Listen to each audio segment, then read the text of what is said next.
श्री गणेशाय नमः। श्री जगदम्बा दुर्गा दैवीय नमः। अंतस यात्रा की इस कड़ी में आज मानस का एक प्रसंग कि जब सीता हरण करके रावण उनको अशोक वाटिका में ले गया था और उन्हें डरा धमकाकर अपनी बात मनवाना चाहता था, तो उस समय माँ सीता एक तिनका उठाकर उसी की ओट में रावण से संवाद करती थी।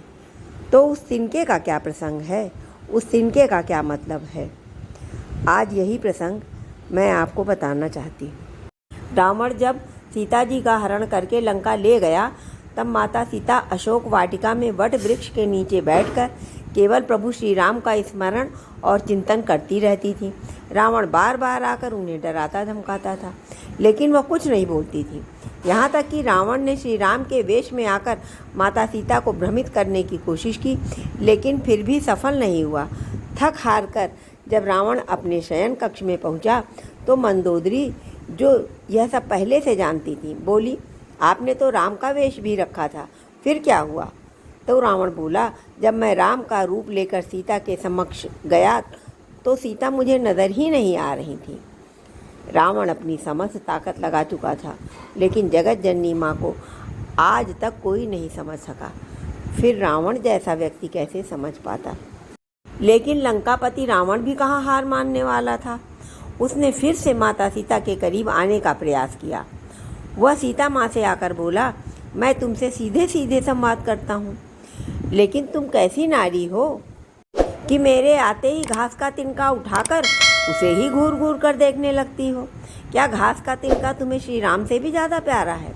रावण के इस प्रश्न को सुनकर माता सीता बिल्कुल चुप हो गई और उनकी आंखों से अश्रु की धारा बह निकली। शायद माता सीता मन ही मन उन खूबसूरत पलों को सोच रही होंगी जब श्री राम से विवाह करके अयोध्या आई थी और नई नवेली दुल्हन के रूप में उनका आदर सत्कार हुआ था। माता सीता का बड़े आदर के साथ गृह प्रवेश हुआ और उत्सव मनाया गया। उस वक्त एक परंपरा निभाई गई और उस परंपरा में उस घास के तिनके का रहस्य छिपा हुआ है। नववधू जब ससुराल आती है तो उसके हाथ से कुछ मीठा पकवान बनाया जाता है।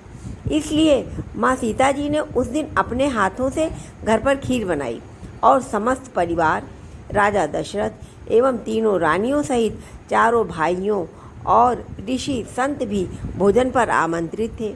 माँ सीता ने सभी को खीर परोसना शुरू किया।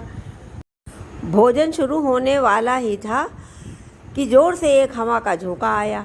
सभी ने अपनी अपनी पत्तलें संभाली। सीता जी बड़े गौर से सब देख रही थीं। ठीक उसी समय राजा दशरथ जी की खीर पर एक छोटा सा घास का तिनका गिर गया, जिसे माँ सीता जी ने देख लिया, लेकिन अब खीर में हाथ कैसे डालें? माँ सीता जी ने दूर से ही उस तिनके को घूर कर देखा तो वह जलकर राख की एक छोटी सी बिंदु बनकर रह गया। सीता जी ने सोचा, अच्छा हुआ किसी ने नहीं देखा। लेकिन राजा दशरथ माँ सीता जी के इस चमत्कार को देख रहे थे। फिर भी दशरथ जी चुप रहे और बाद में अपने कक्ष पहुंचकर माँ सीता जी को बुलवाया।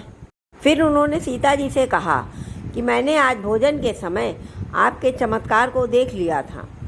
आप साक्षात जगत जननी स्वरूपा हैं, लेकिन एक बात आप मेरी ज़रूर याद रखना, आपने जिस नज़र से आज उस तिनके को देखा था, उस नज़र से आप अपने शत्रु को भी कभी मत देखना। इसीलिए माँ सीता जी के सामने जब भी रावण आता था तो वो उस घास के तिनके को उठाकर राजा दशरथ जी की बात याद कर लेती थी।